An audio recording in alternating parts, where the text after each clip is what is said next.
Welcome to the Aotearoa Rugby Pod. After a big weekend of Super Rugby, the opening round, including a classic clash between the Crusaders and the Chiefs, another couple of goodies as well. Six Nations, good action there. Scotland getting up, Italy blowing it. Plenty to talk about from those games as well. Aupiki kicks off this coming weekend. We'll do a bit of a preview. Of course, we've got our tipping comp that we want you to come in on, and your emails have had plenty come through this week, some colourful ones as well from the YouTube comments section. So before we get into Aotearoa Rugby Pod, once again, let me introduce the boys. Bryn Hall, coming out of Japan, and after picking the Crusaders third last week, copping a little bit from his old mates. Yeah, thanks for that, Ross. It was a great comment seeing that on Instagram that I thought they were going to finish third in the competition. So I just want to make it clear, because I got that much stick last week, that I think they're going to finish third in the round robin and then come in at the back end of the competition to win it. So yeah, had a lot of flack there, Ross. So yeah, appreciate the Instagram post on behalf of Sky Sports. Happy to help. Of course, we've sent James Parsons down to Christchurch to get in with the Crusaders and find out exactly how they're feeling about their old boy heading off and going in that direction. Upset from what you've seen, Jipper? Yeah, there's a few sour people walking around here, and they brought Matt Tamura in, after his Rebels comments, and they just got him to speak to the lads and talk about the emotion of Bryn Hall, just really saying, I'm just not up to it. Well, they gave it a solid crack. You got to give it that to them. That second half effort, considering what their team looked like with injuries, etc. Bryn, to come back into that game against the Chiefs, that was a gutsy effort. Yeah, 100%. I think, the first half they would have been pretty disappointed with how they were playing, execution errors and probably not kicking where they wanted to on their own terms. But look, I think the second half and the way that they're able to come back and to be winning the game, and then unfortunately, I think the turning point was actually Satoro's 50-22 kick to be able to then put them in a position to get that penalty. And then unfortunately, a little handling error from Dallas McLeod, who had a really good game, was probably the difference in the end. But yeah, I was thoroughly impressed with the fact that there were a few injuries. Tamati Williams, not too sure how long he's out for, and Rivers Raihana, I think, isn't going to be in and around for a few weeks. So there's a lot there for me to be confident throughout the season. So yeah, but well done to the Chiefs. They're able to get the job done. And, I think considering in the round robin, I think they've got the Crusaders number. I don't know what the percentage is, Ross, but maybe the last 6 games they've won 5 of them possibly. So yeah, it's always a great rivalry between those two teams, and the Chiefs will be pretty happy with that result. Jip, were you surprised the way that the Chiefs fell off? It happened as Mackenzie went, and the stats completely changed. It's hard to put it down to one player, because I actually thought Josh Ioane played pretty well. He had some nice touches.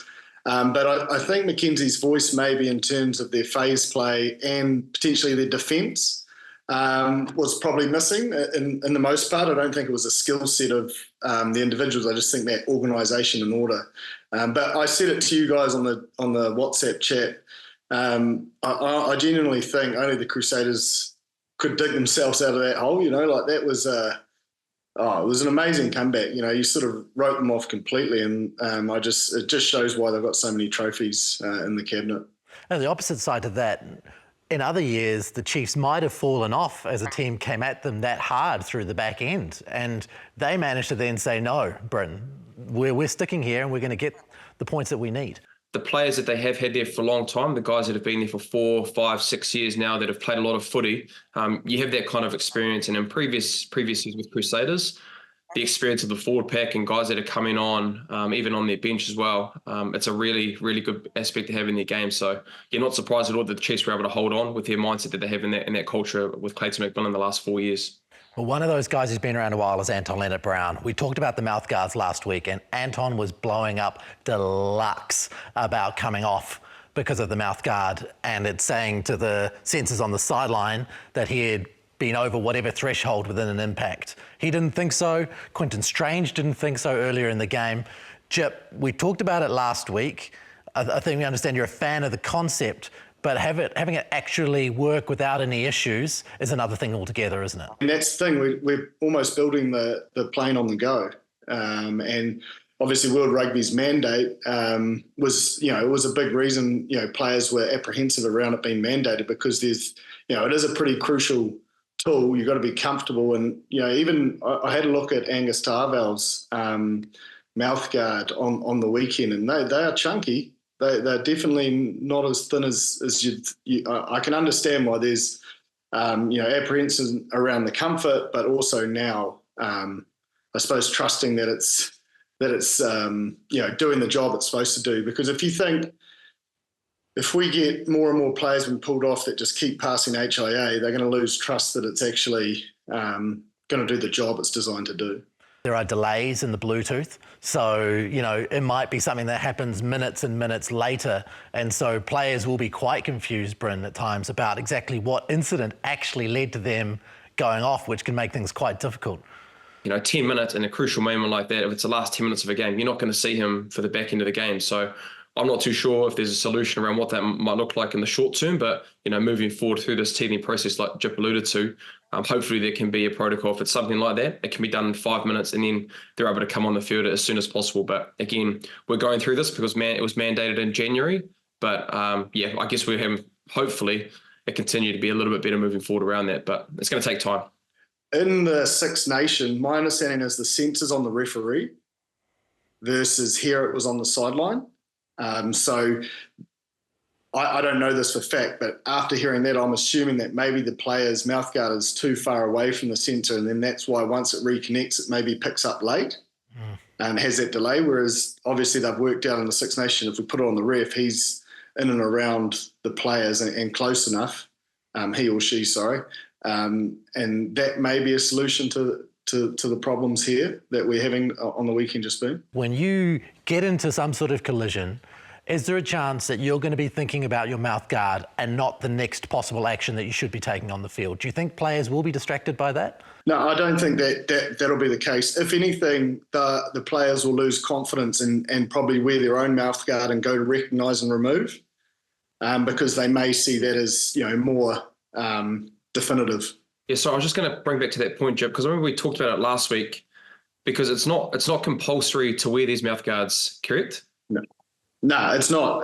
But if you want to access HIA, the injury assessment, that means you have the ability to go back on the field. If you pass that test, you have to wear the IMG. If you don't want to access HIA, you can wear your own mouthguard, and then it's that recognise and remove, which is the match day doctor thinks you've had a knock or you're concussed and he pulls you off the field. You can't access HIA and you can't go back on the field, whether they're right or wrong. So that's what players have to weigh up. Cool. Well, let's move on. Another couple of points out of that game that were relatively interesting. I think one, obviously Will Jordan wasn't there. I thought the Crusaders, Bryn, saw in Shea Fiaki that they've got a more than capable replacement at that level.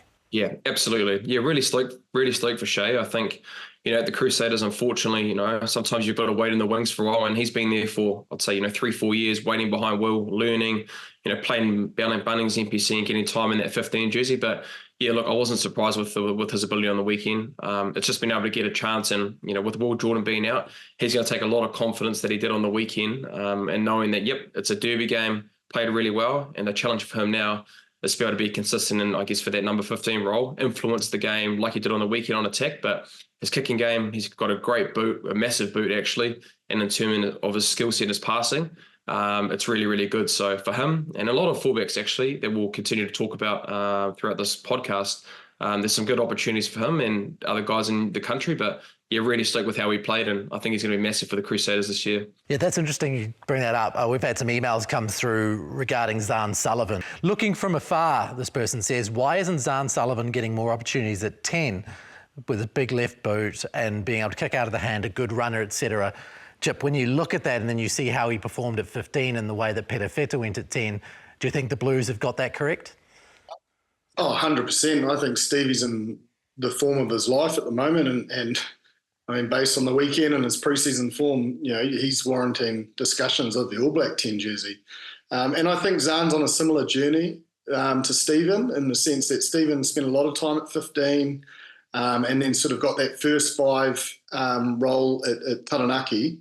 And I think Zahn will see more and more time at first 5 at NPC level. But, God, they work so well as the double pivot for the Blues. Like, it'd be madness. I think 15 suits Zahn's game better.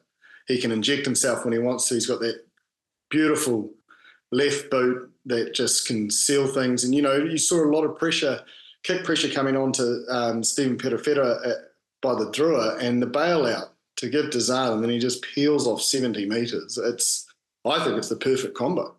I think one person that probably has had the runs on the board strip and actually has played consistently is Sean Stevenson. And you're talking around pairings, you've got, Damian McKenzie and them working in tandem for that 10-15. So, he's probably the one guy that has been able to play a lot of footy at 15, has played in big moments, hasn't been selected for the All Blacks, has come back in a final and played really well. So, he's probably one guy that I think has the runs on the board that, obviously throughout the season, there'll be more guys that will consistently play more minutes and to be able to stake their claim. But, Sean Stevenson, with the seasons that he's had, especially the last year and even the year before to now, he's probably one guy that I would think, with Will Jordan being injured, that would be the starter right now, in my opinion. I suppose, Bryn, the other thing is that Peter Feta could well be the backup at fullback if you're thinking about McKenzie at 10. Yeah, 100%. I think with Stevie being able to play 15 when Bodie was here, he's got a pretty good understanding at 15, whether that was at NPC level with Taranaki or with the Blues, to be able to have a good understanding to play 15. But then as well, with Bodie not being here, he's running the cutter for the Blues this year at 10. So, yeah, definitely another guy that I think in the makeup of the squad, in that cover of a 10-15, Stevie fits that perfectly. I do think, though, delivering in that final series will be a big part of who's in the starting 15. But squad-wise, you'd have to guarantee that Sean Stevenson will be there. Shane Allison on email this week came to us about Levi Aumua, who was actually right in the middle of our chat on WhatsApp during the games. Shane Allison said via email, "What are your thoughts on Levi Aumua? He was sensational last year and is a tackle-busting and offloading machine. Would he be great cover for centre or even wing?" He's talking about for the All Blacks. I think just to progress that to what our chat was within the WhatsApp, is he a 12 or a 13? Yeah, I definitely think he's a 13. I think with the Crusaders and what that 12 role, what you need, David Havili's perfect in and around there, and Dallas McLeod as well. Your run, pass, kick, communication, that second pivot, and being able to run the game management wise is pretty important within that squad. So, and I think for Levi, sometimes it's a little bit takes a little bit of time, to adjust to a new squad and what your kind of role is with the Crusaders. And, Moana Pacifica, there was a lot of times where it's been able to give him the ball and been able to get a lot of touches, and a lot of their game plan was based around giving him the ball. But, sometimes within that Crusaders environment, sometimes it's a distributor, or it's been able to put people away, or it's communicating. And I think, as time runs and him being able to get a more understanding of what it is to play within that structure, we'll see the best version of Levi Aumua. And I think also as well, the Crusaders will be able to use his strengths. And so there'll be some weeks where within maps or being able to be off scrums, he'll be able to get in the game a lot easier. But yeah, it'll just take time. But again, there's a lot of ability. We've seen it at Moana Pacifica, and I think the Crusaders will get the best out of him. He just needs time to be able to adjust in that environment. Jib, what I like about this conversation is that it's very rare that we see major transfers within Super Rugby. Players tend to stay with a club, and if they leave, they go overseas. It's very rare that you see a superstar from one club go to the other. Thinking through the history, maybe Jonah moving to the Chiefs and then the Canes, and Beauden Barrett going to Auckland. But outside of that, you don't see it a lot. Maybe when the Hurricanes were falling apart and some of those guys transferred, Ma'a and Pity, etc. So it is quite cool for the competition to be able to have people who are going into teams be talked about as, hey, that's a great get. It's weird. We don't have a transfer window. We're not like other professional sports outfits like that, the way that the central contracting works, etc. So it's exciting to have those kind of conversations. It's almost like an evolution of the game. Yeah, absolutely. And, there's been talk of drafts and transfers, so forth, between New Zealand and Aussie teams. And, we may get there, we may not. But as you say, with it being centrally contracted, it probably restricts it a little bit. And the one thing I'd say about Levi as well, which is exciting, is, go down a Ben Darwin effect, is once David Havili comes back, they have played a lot of rugby together and they have been lethal for Tasman. And I do think that combination could prove quite deadly once it's, reintroduced. But while we're on our viewer questions, I'm really keen to explore this next one because it came out of YouTube and the person's pretty fired up. Obviously, we've seen a bunch of law interpretations change. We've seen a bunch of sort of movements within Super Rugby to speed up the game. They're not exactly the same as what's being done at World Rugby level, and at times there is a little bit of criticism about that. This came from Warren Boyson. I presume that's how the name is said off of YouTube.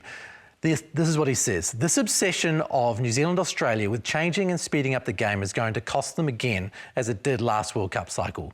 Gone was the 5-metre scrum that cost Ireland a World Cup semi-final, potentially thanks to Geordie's leg. Don't like scrumming when true robbery of the World Cup final was Barnes not blowing one scrum penalty. New Zealand have dominated the game for 100 years. Why the obsession with changing things? And Super Rugby is prepared to go it alone with innovations and want some sort of ruck and run rugby. Is Super Rugby there to advance the game, to test and try things that won't be tried at World Rugby level? Or is Super Rugby there to prepare players to be the best they can be within Test football? What do you think, Chipper? Look, I think you've got to look at it and understand that Super Rugby is run on its own. So Super Rugby is doing what's right, what they believe is right for Super Rugby, not international rugby. But however, I do like a lot of the things that have been brought in. And let's just remember, a lot of the focus points are already in law. It's just bringing it to the attention and being, sort of driven by the referees a lot harder. It's not actually like these new rules. So technically, in my opinion, I think what we did with the TMO last season was tried to be replicated in the World Cup. So it's actually an advert to World Rugby to say, hey, look, this is making the game a better product. And yes, I hear the frustrations, and I'm a traditionalist around the game. I get all that, but the bulk of the people are wanting to see more ball in play, the game sped up, and utilised in a way that I suppose brings bums on seats, but also eyes on the game in terms of on the TV as well. I suppose if I just make a comparison, Bryn, I know you follow the NBA closely. The NBA doesn't care what FIBA does. The NBA does what's good for the NBA product. Is that the way that Super Rugby should be looking at Super Rugby? Well, I think it's always great to be able to think about how we can be better as a product. And I think for Super Rugby Pacific, there's one law that we would have loved to have had put in the Rugby World Cup, which was the red card law. Look, what we were able to do at Super Rugby Pacific there, and you still get an element of being able to take advantage of having 20 minutes of someone off, and the team are able to attack with that. But it takes away from, you look at the World Cup, and I know, the South Africans and the Northern Hemisphere, we're thinking like, oh, it's just because the All Blacks lost. It's not. It's just being able to say, we want to be able to have a product when all eyes are on. It's good to watch, and it's 15 on 15, and it's 15 on 15. And another example of that is the law around the Giteau law. No, sorry, not the Giteau law, the Pont law. I think that's watching that game a few weeks ago and seeing that, it wasn't great to watch. You could even hear the fans on the sideline as well, booing or cheering or blowing whistles because of what was happening. So it's not like we're changing a line out or a scrum and those things that you still need parity to be able to win games. You still have to do that within the Super Rugby Pacific, but it's been able to speed up game and I guess making the ball and playing it more exciting to be able to use an attacking brand of rugby. Because I think at this moment in time, defenses are so good now, being able to slow down the ball. It's coming back to then if you can't attack, you're kicking the ball away, and then being able to take away the ability of guys that can win games or being able to show that attacking prowess that a lot of players can do. He carried on in his question, Jip. I quite enjoyed this. I thought you might like this. If a pushover maul try doesn't give you the same thrill as a fullback cutting through the line and dotting down under the post, you're not a Union fan and you should watch league. As I said, I'm a traditionalist and I love the traditional aspects of our game, but I'm also a realist, and it won't stand the test of time if we don't make some adjustments. Rugby has been evolving since back in the day. Numbers are changing. Number of people in the field are changing. Wingers are throwing into lineouts, turned into hookers. It's not a game that's ever really been static. It's not like football where the rules have been the rules outside of, VAR for such a long period of time.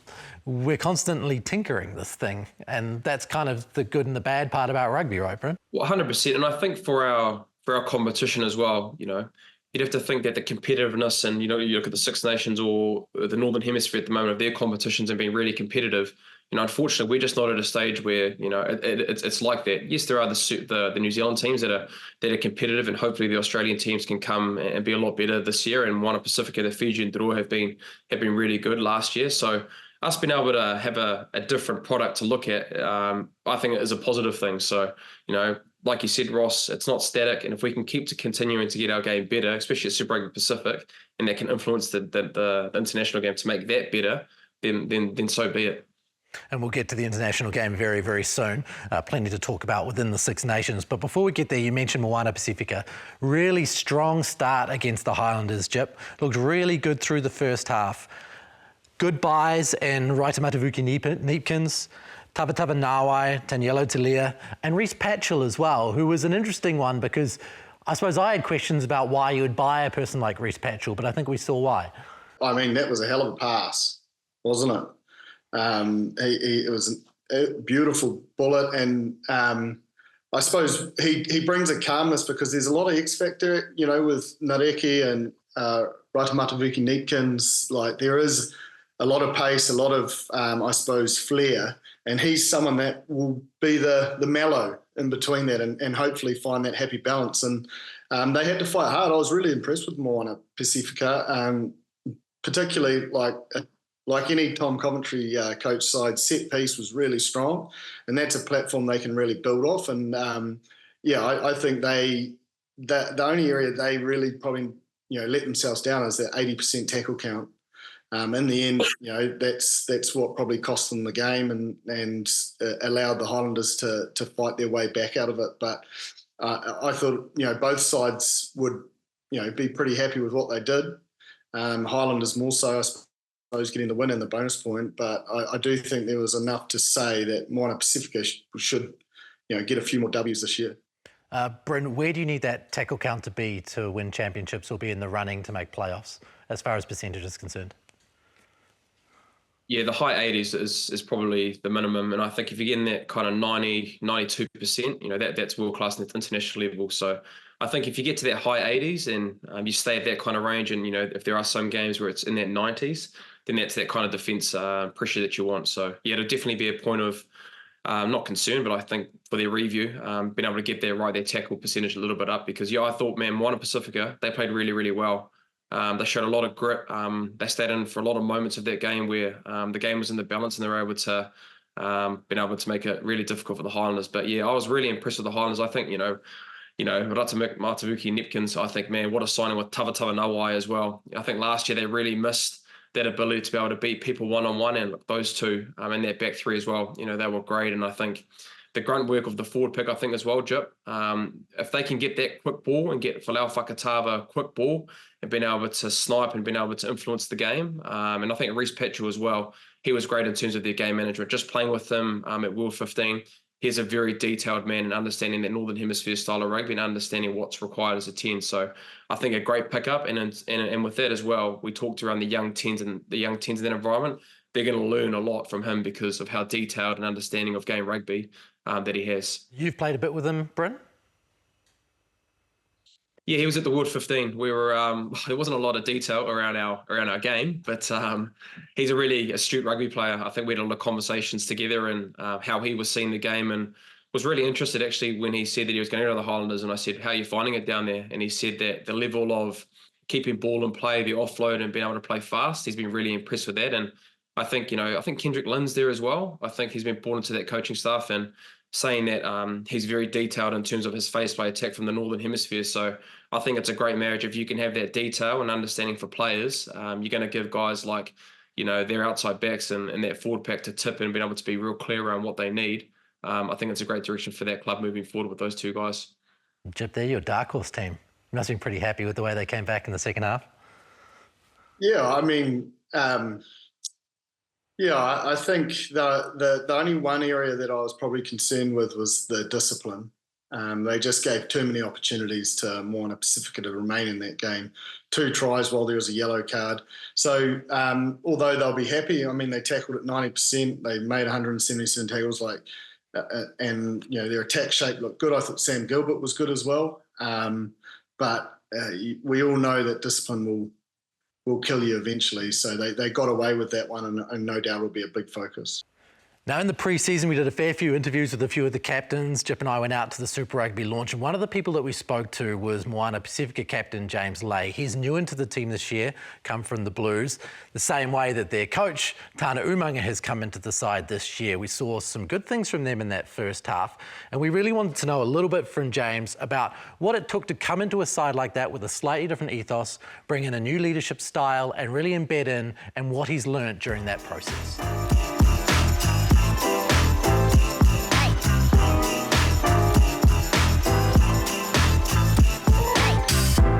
Very happy to have a fellow former Blues front row. Yeah, that's it. A similar height, all these locks and blind sides. You look like a dwarf. Yeah, he wants to put his arm around you. Like, it's actually pretty hard for him not to do it. That's where I feel comfortable. Let's get you tight grip. Hey, mate, Moana Pacifica, obviously new team for you. A team with a completely different ethos, I suppose, to almost every other team that you've been in. What's it been like to adjust, and how enjoyable has it been to become part of Moana Pacifica? Yeah, it's been a bit of an adjustment, to be fair, but I've played for Samoa before, so I understand the Pacifica side of things. We always say with Pacifica teams, it's the people's team, so the culture sort of takes care of itself, and I think the biggest growth in our team is teaching these young individuals how to be professionals each day. How we can bring them up to speed in terms of their learning and being able to execute on game day. So that's the biggest thing. You speak about the standards of professionalism. I've got a little bit of a man crush on your forwards coach.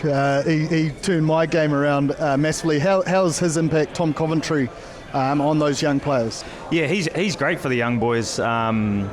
He'll tell you exactly what he needs from you. You know that, and he's very straight up with how he is and what he wants from you. So he's great for a lot of us young guys. He's been great for my career as well. And like I said, he'll tell you what he needs from you, and you're expected to do it. Otherwise, it'll be the next man up. 100%. There are 19 new guys in your squad, so you need that kind of leadership, don't you, within the team? Yeah, you definitely do need, strong leaders, strong coaches. It's not just the players and the leaders there. We've got great coaches that are really taking control of everything, and the more we can have those voices speaking, the more those younger guys take the nuggets. Hopefully hold on to some things and learn things each and every day. What things happen in this club that don't happen anywhere else that you have played? Yeah, it's definitely, the inner realm, very special. We start all of our days with prayer and Peselotu, which is, usually like a hymn, which is really special. And then, a lot of our things that we do, all revolve around being happy, because we all know that a dangerous Pacific Islander is one that's happy. So, and you'll see that across all the teams. You usually see the Pacifica boys. They're very light-hearted even on the field. Sometimes they joke when you're not meant to be joking, but they still ball out when they need to as well. So it's a weird dynamic how it's something you don't really need to work on. The culture, it's always there, but the things we need to work on are the knowledge of the game and getting into our books and knowing our game plans and things like that. So you put a little bit more energy into that. But I hear that you've gone up to his area, North Harbour, and you guys have flashed it out. You guys got a hell of a facility at the stadium. Yeah, it's unreal. But it's probably goes along with everything that's changed this year. New coaches, quite a lot of new boys in the team, and then obviously you need world-class facilities to operate in this competition. If you don't have that, you can't rock up on game day and play good games of rugby. So, having the professional setup only just shows the boys how to actually come in, see all the right equipment, do the right things, be a pro rugby player 24/7, and that's what it's all about. The weight room used to be a hospitality area. Do they still have the bar in the corner? Yeah, they've still got a bar there. We haven't used it.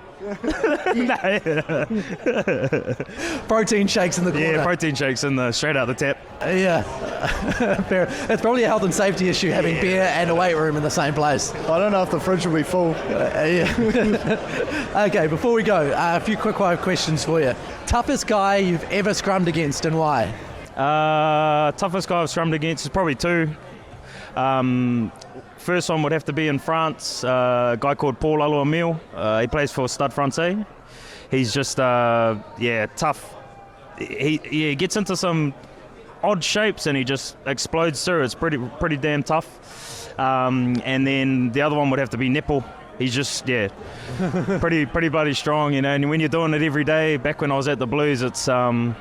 you're waking up every day with sore neck, so it's not nice. Yeah, it's a lot of weight just on your neck. Yeah, he's a big man. He's a chest big man. down. Yeah. Do you get a lot of guys with weird technique, Chipper? Or are most people kind of the same? I think it depends on your height, and then you've got to adjust your gap, as to fit for that body type. But the two players you've mentioned are probably a little bit taller, and they've got so much weight behind them. From a loose head's point of view, correct me if I'm wrong, is they try to push you down. Yeah. And whereas the loose head's trying to keep them up. Yeah. And that's why there's so much pressure on the back of the neck. Yeah. And that's why the neck ends up that big. Yeah.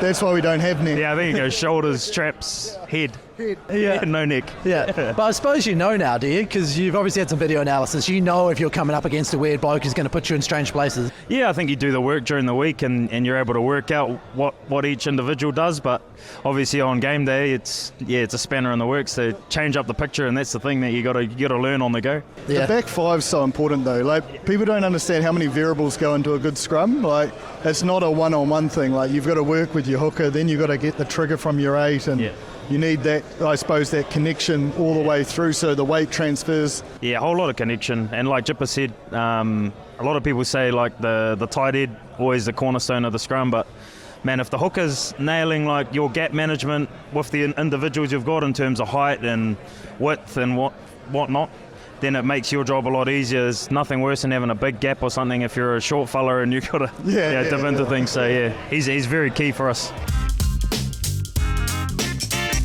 Some solid scrum chat there for you, Jip. You would have enjoyed that. He seems like a smart rooster. He's a man that speaks a lot of sense, isn't he? He's very sharp on the field and he's very sharp off it. And I wish him all the best, because it was a very authentic chat, wasn't it? He was realistic about the challenge that was ahead of them, but not daunted by it. So I think it's a great decision from Tana and Tom and co to make him skipper, and they'll know him really well, obviously coming from the Blues, all three of them, so they know what he's about. And leading a team that you've never been in before, that is an interesting thing to do, to come straight in and lead. I mean, you've been in sides where you've been there the whole time. How much of a challenge do you think that would be? He would have earned the respect over the preseason, and I think he is a natural guy everyone sort of, glues to, and he's not foreign to those players in that side either. Obviously played a bit at NPC level with them. So I think it's a natural fit. The one thing is, someone's a good leader when they say, look, I don't want to come in and just be given captaincy. Like, he was real considered and he wanted to earn the right and earn the respect before that was announced. So I think it shows that he is the right fit. We'll keep rolling those interviews out for you over the next few weeks with the different captains from Super Rugby. Please get in contact with us over the next little while as well. I want to keep going into your questions. Aotearoa Rugby Pod at sky.co.nz to get into those YouTube comments. We'll continue to answer that. Now, one of the comments that we got throughout this week was, where was all the Six Nations coverage? There was so much Super Rugby. So here you go. Got some Six Nations coverage coming your way. We're waiting for the games to go. Less preview, a little bit more review from us along the way. Jipper, you love Scotland. You've been talking about Scotland for a couple of years now. You've been saying they've got all this potential and they just need to get it together consistently. 30-21 over England. That's become a thing that they've done consistently. What is it about the matchup between these two teams that favours Scotland so much? Look, I don't want to put it down to one player. So I do think they've got a tough edge up front, which, as I always say, lays the platform. But I think Finn Russell, he will chance his arm. He's not going to die wondering. Whereas England, I feel like they're just a little bit too robotic and methodical in terms of their processes and where they've got to be, and probably don't play off the cuff as, say, if they had a Marcus Smith or so forth. So I do think he plays a big role. And then, there's other players that have just got more and more experience, especially in their back three, that, go looking for work. And they are a point of difference in terms of their attacking structure. That X factor they've got, Bryn, is pretty damn good.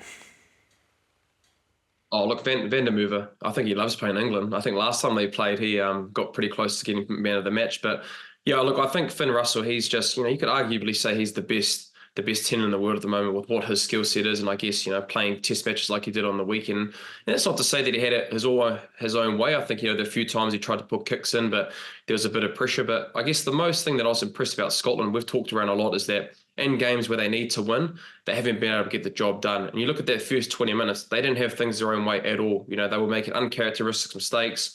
England were putting pressure on them. They scored a very good first set-piece try to start off the game to be up, 7-0 early doors. But they found a way, and fortunately, I think the greatest thing they did for this game was that they took the opportunities.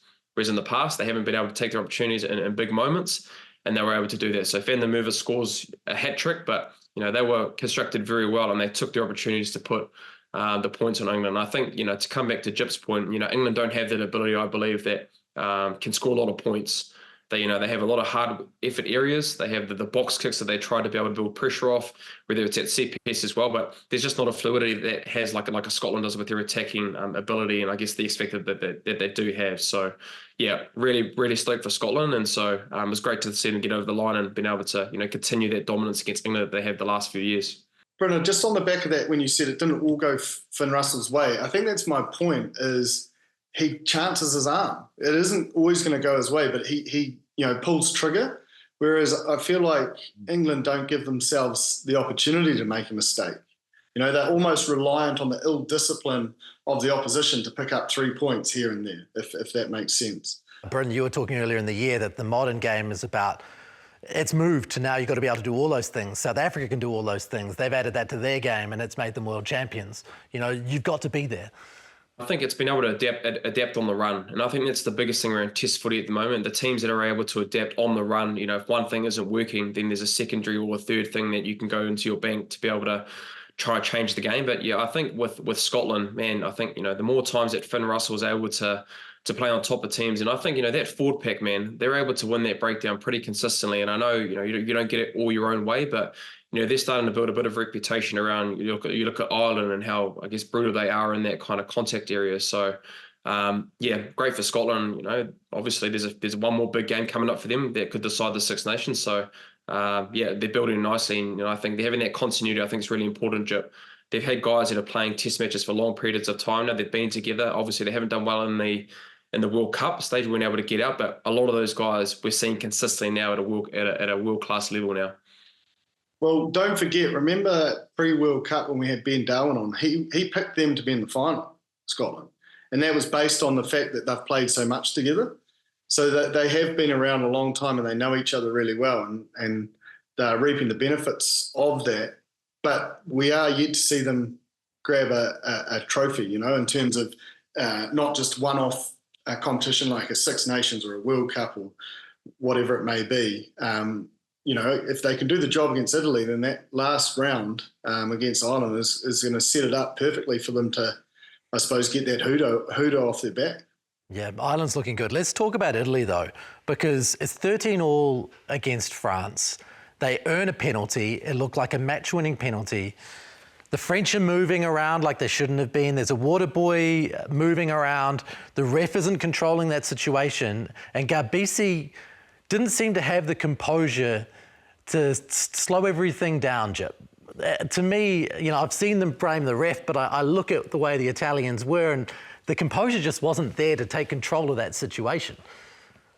No, he panicked and probably didn't have enough clarity of the laws to have that composure. But I do agree, the ref probably could have taken a little bit more charge and there was a lot of movement, so potentially could have taken it again.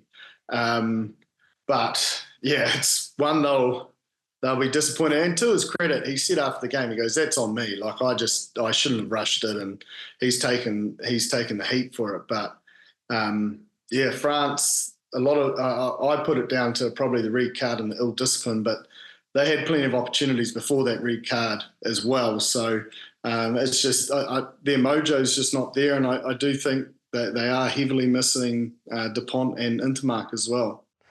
You're the captain. You've got a kicker who's looking a little antsy, like he's going to rush something, or you're a senior player.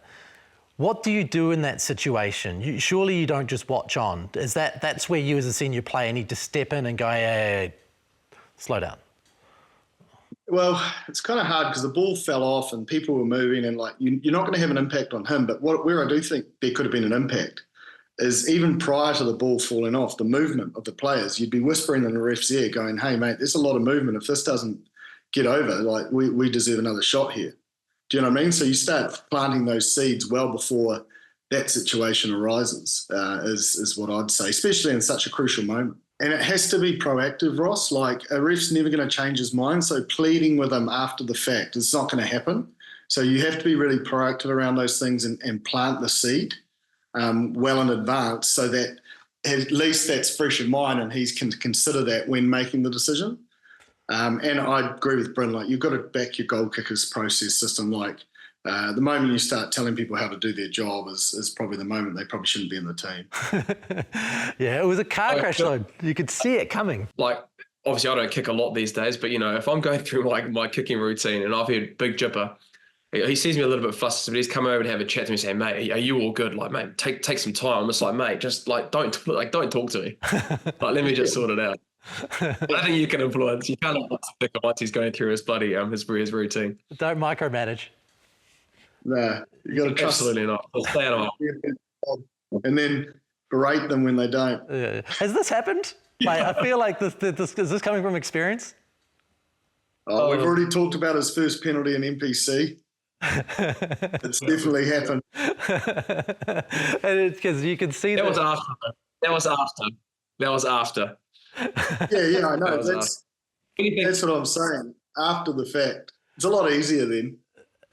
Let's move on to Jack Crowley and Ireland, because we talk about Scotland having a chance. Watching Ireland go about their business against Wales, I wonder if they do, because they seem to have fallen into a pattern very nicely. I think it is Ireland's to lose, but I think that I just do feel like they've got to get through Italy. But man, Finn Russell's one of those players that if people don't think he can do something, he just wants to prove them wrong even more. And I don't want to make it all about one person, but he is someone that can win or lose a test match. And I truly believe it's Ireland's to lose. Like, they're the best team. There's no doubt about that. They've shown it. But if we can take it to that last round, I think it will be a lot harder than most people will be expecting. Man, I just think they've continued their form. I think, man, their ability to be able to be relentless in the areas that they need to be, whether that's on attack or defense, they just do it consistently, day in and day out. And, that's obviously habits that's been built out through Farrell's coaching regime in the last 3-4 years. I watched the doco and the films in terms of their mental skills that they've been able to practice for a long period of time, and continuity as well. Obviously Jonny Sexton has gone, but there are actually a lot of players that are able to perform really, really well that have been there for a long time. And then they actually are bringing a new influx of players as well, with Crowley and obviously some other guys that have been able to have opportunities. So, yeah, I really don't see them losing. I don't see them losing. I know Scotland are playing really well, and hopefully they do beat the Italians, and then we can come into that last game. But, man, they're just too tough at the moment. They are playing a brand of footy that is hard to beat. Their mental resilience in terms of attack and defence and what's required is at an all-time high. And, they're going to be very, very hard to beat. I think as well, like, if you use Ireland in comparison to France, both have lost their pinnacle player. Yep. Dupont's gone to 7, Sexton's gone away. But I don't know for fact, but from the outside looking in, it actually is a tip of the cap for whatever their training environment's like, and I suppose the way Jonny Sexton shared knowledge, that it's almost like they've got better. Do you know what I mean? It's like they've just slipped in like a glove, and that'll have a lot to do with Farrell and the environment that he's got going there in terms of the opportunities that these guys that aren't starting get at training. But I do think there's an element of the way Jonny Sexton has shared information to allow them, these players, to step into the pretty big shoes to fill, and they're doing it in their own way as well. They're not trying to be Jonny Sexton. They're literally doing it in their own way. Let's move from an intriguing Six Nations through to Super Rugby Aupiki. First weekend of Super Rugby Aupiki this weekend. We've got a couple of big games, Chiefs versus Poa and the champions Matatu versus the Blues. Looking ahead to this year, the competition has expanded slightly. There's more games over a longer period of time. The players are in camp a little bit longer, Jip. Which team do you think is the team to watch this year from what you've seen within the squads? I think it's the Chiefs again, in terms of pre-season form as well. And they've got some experienced players coming back. Obviously, Chelsea Semple's back in there, and I really think she's a player to watch, man. She's got herself in fantastic condition post having her child, and She's looking, lean and mean and ready to sort of make a statement. And she still has aspiration and belief in getting back in that Black Fern side. And look, she's put in a huge amount of work and she's looked good in this preseason. What about you, Bryn? We talk about recruitment, having, Steinmetz, and now I think, Renee Holmes is a big one for them and a big loss for Matatu. I think the way they're recruited, and I guess, the ability that that group has depth-wise, I think they'd be the favourites. But, Matatu have that championship pedigree with, being defending champions, and I think with also a lot of those girls playing in for the Canterbury team, you can never say that they won't have a chance to win it. So I'd say the Chiefs, and I think Chelsea Semple was one name that I had, Jip, obviously with James Semple as well, but she's working really hard behind the scenes, and I think what she has and what her skill set is going to be a player to watch. But I think also Niall Williams, you talk around superstardom, and I guess with Ruby Tui that's come through that Sevens program, and I think having Niall Williams in that Blues squad, it's going to be great to see her development playing 15s, which she hasn't played for a very long time. So she's been in and around playing NRL with the Women's League, and then I think with her pedigree at Sevens, it's going to be great to see her be able to play Blues for the Blues this year. And I think she'll be fantastic for a lot of those young back three, but more importantly, Patricia Maliapol. I think she's on the cusp of, reaching her potential and then some. So I think she's another player to watch, and I think someone like Niall Williams in and around that environment's only going to make her better faster. So I think, she's got an exciting year ahead of her. Maliapol getting better is scary. So good off both feet, such a balanced runner.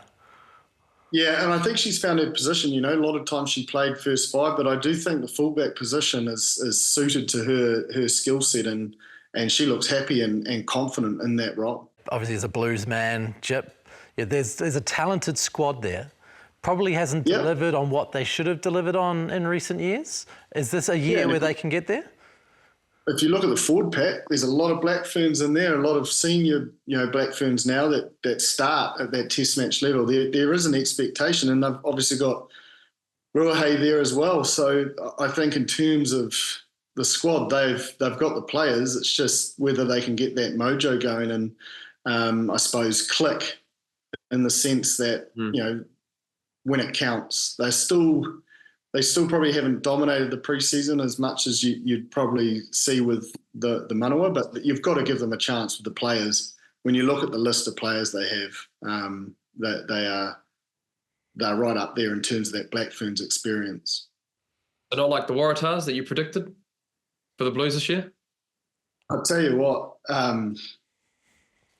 Waratahs weren't great, but your mates, the Rebels, 15 visits to the 22, no tries. Sorry to digress, but I might have got that wrong. I think the Waratahs would be 11th and the Rebels would be 12th. Well, the Rebels have sent the dartboard with Brummett through to the Crusaders anyway.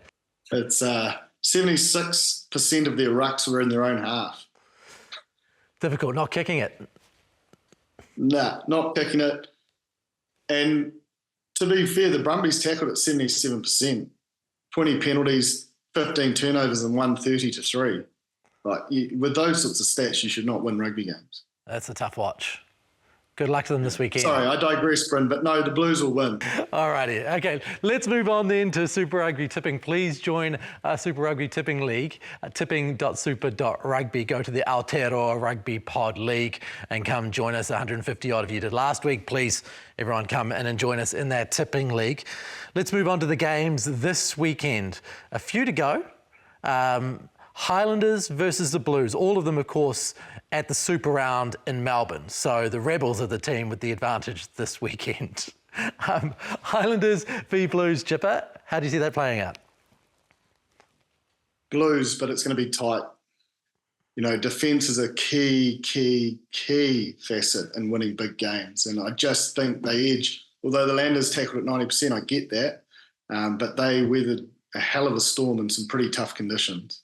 Yeah, I'm going the Blues. I think it'll be tight. I think, again, the attacking ability that the Highlanders had on the weekend, I think it'd be a little bit harder defensively to be able to try and to break this Blues team. I think, the Blues have a really good defense. They showed a lot in Japan, and I think they showed a lot on the weekend as well. And in tough moments, we're able to come up big with defensive players. So yeah, I'm going to go the Blues, but I want to say it's probably going to be a good improvement for the Highlanders, and I think it'll just be interesting to see how long they can stay with the Blues and make it really competitive. But I'm going to pick the Blues. Bryn, your Rebels versus the Force. Where does one go?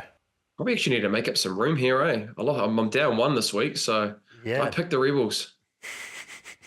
It's too early. It's too early in the comp. I'll go the Force. Dropped one with the Crusaders, didn't you?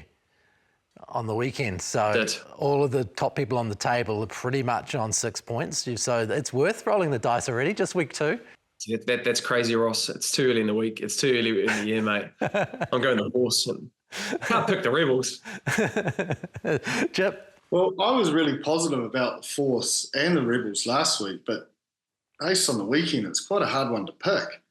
They both had good pre-seasons, but I think you'd have to say there was more there by the Force against a strong Hurricanes side to go for the Force. Bit of a pity that Moana Pacifica and the Drua are playing in Melbourne, because that game could be a wonderful scene in any of the islands around the Pacific, but it is what it is. MPV Drua, Bryn?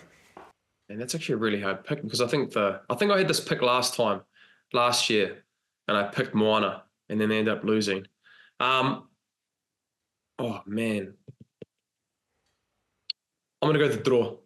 I'm gonna go MP, Moana Pacifica. Why is that?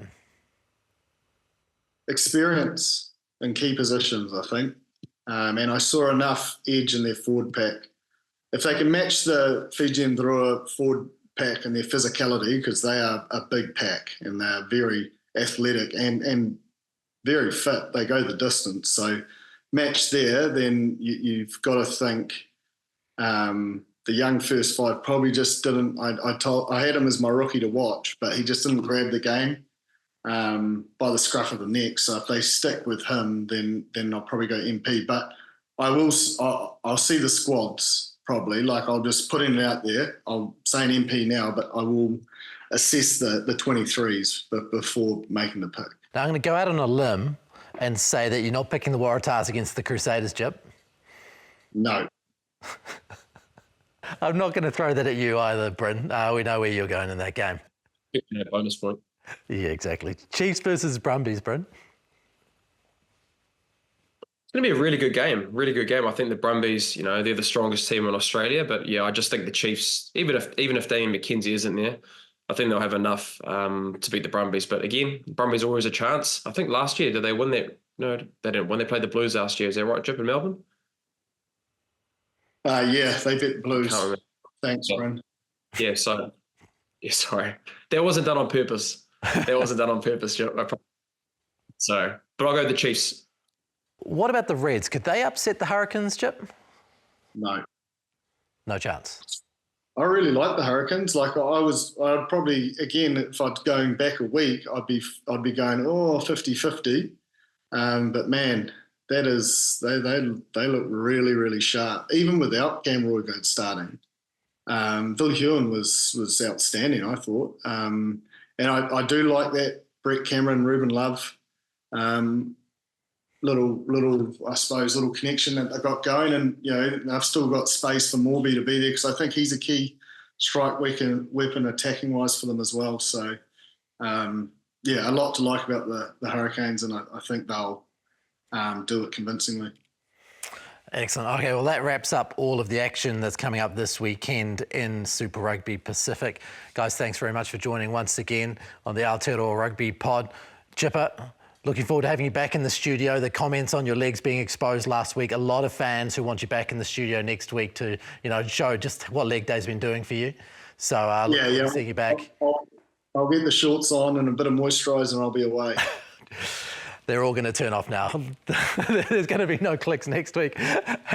Brent, thanks again, mate. All the best. No problem. Look forward to seeing the baby oil, Jip. Enough of that. Okay, well, thank you very much for joining us once again on the Aotearoa Rugby Pod.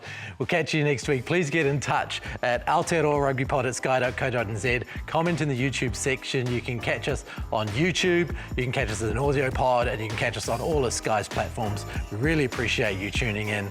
All the best. Mā te wā.